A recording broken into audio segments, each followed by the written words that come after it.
Hi students, welcome to the channel. Today in this video we are going to discuss the most important topic in computer networking, that is UDP. UDP stands for User Datagram Protocol. Okay? So हम लोगों ने discuss किया था कई बार कि जो OSI model या TCP IP model में ट्रांसपोर्ट लेयर होती है, ठीक है, ट्रांसपोर्ट लेयर होती है, वहाँ पे TCP एंड UDP दो मेजर प्रोटोकॉल्स होते हैं. ठीक है, सो TCP हम लोगों ने प्रीवियस वीडियो में डिस्कस कर लिया था. Now we will discuss the UDP. Okay, सबसे पहले इंपॉर्टेंट चीज़ तो ये है कि आप लोगों को इसकी फुल फॉर्म याद रखनी है. ठीक है, कॉम्पिटिटिव एग्जाम्स हो या कॉलेज लेवल के एग्जाम्स हो, वहाँ पे इसकी फुल फॉर्म भी पूछी जाती है.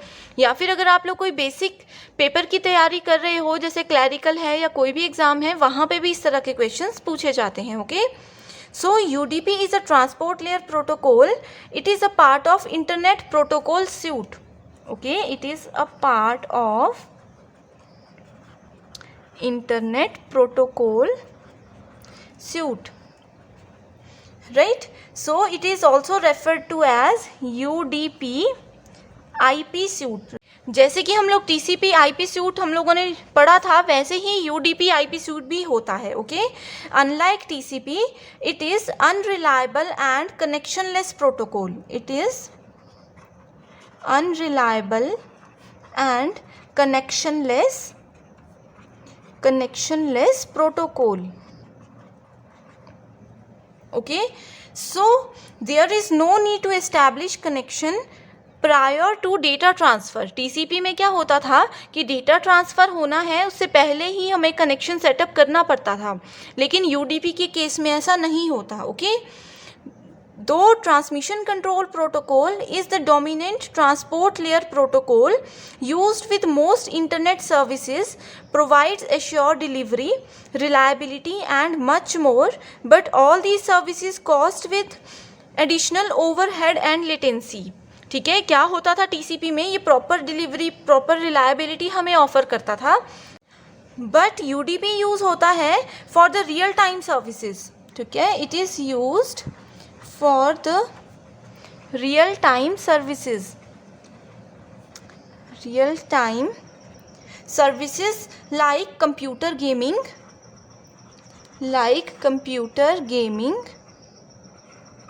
ओके, वॉइस और video communication,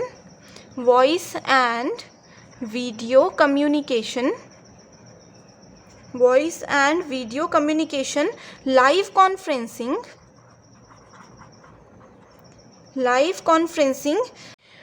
okay, so major working जो होती है UDP की, वो ये होती है, जो भी हम लोग कंप्यूटर्स में ऑनलाइन गेम्स खेलते हैं या फिर हम लोग वॉइस एंड वीडियो चैट करते हैं, चाहे फिर वो हम लोग किसी भी एप्लीकेशन के थ्रू कर रहे हो, उसके लिए रिस्पॉन्सिबल होता है UDP. ओके, हम लोग क्या करते हैं, ये मेरी डिवाइस है एंड ये कोई भी सेकंड यूज़र है. ठीक है, हम तो डायरेक्टली कॉल कर लेते हैं, इमीडिएटली वहाँ पे हमारा कम्युनिकेशन स्टार्ट हो जाता है, वीडियो कॉन्फ्रेंसिंग स्टार्ट हो जाती है, राइट. लेकिन इंटरनली जो होता है, हर एक चीज़ में लेयर्स होती हैं.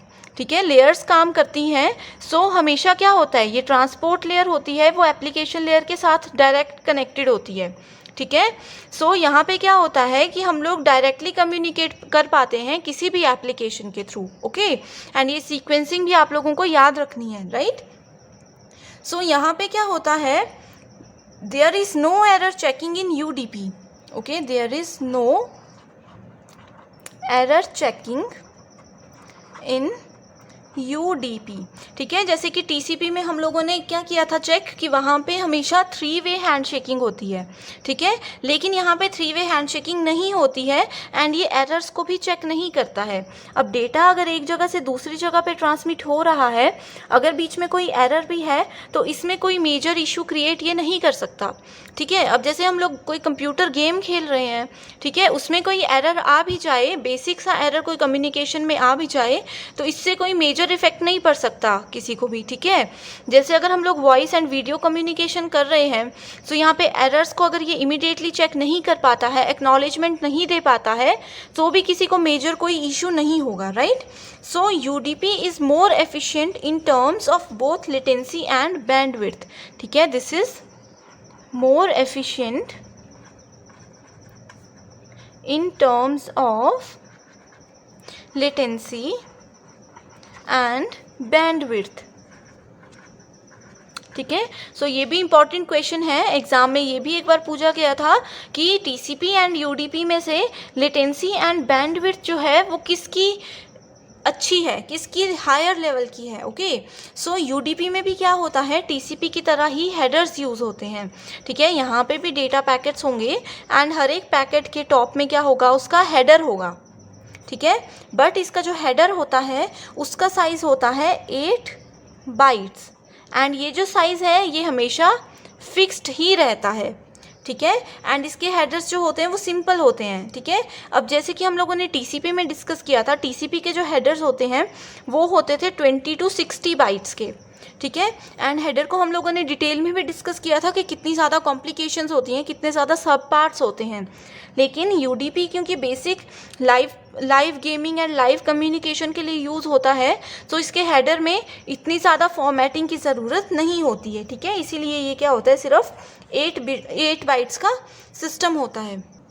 एंड जो यूडीपी का हेडर होता है उस हेडर में सिर्फ 4 बेसिक चीज़ें होती हैं, जैसे कि source port, destination port, message length and checksum. Okay, इसके अलावा कोई भी चीज़ नहीं होती, कोई भी एक्स्ट्रा फ्लैग्स या ऑप्शनल लेटेंसीज, पैडिंग, वो कुछ भी चीज़ें यहाँ पे नहीं होती हैं। Okay, so in the next video we will discuss UDP headers in detail. I hope you understand all these points and please remember this is the most important topic, right? Thank you.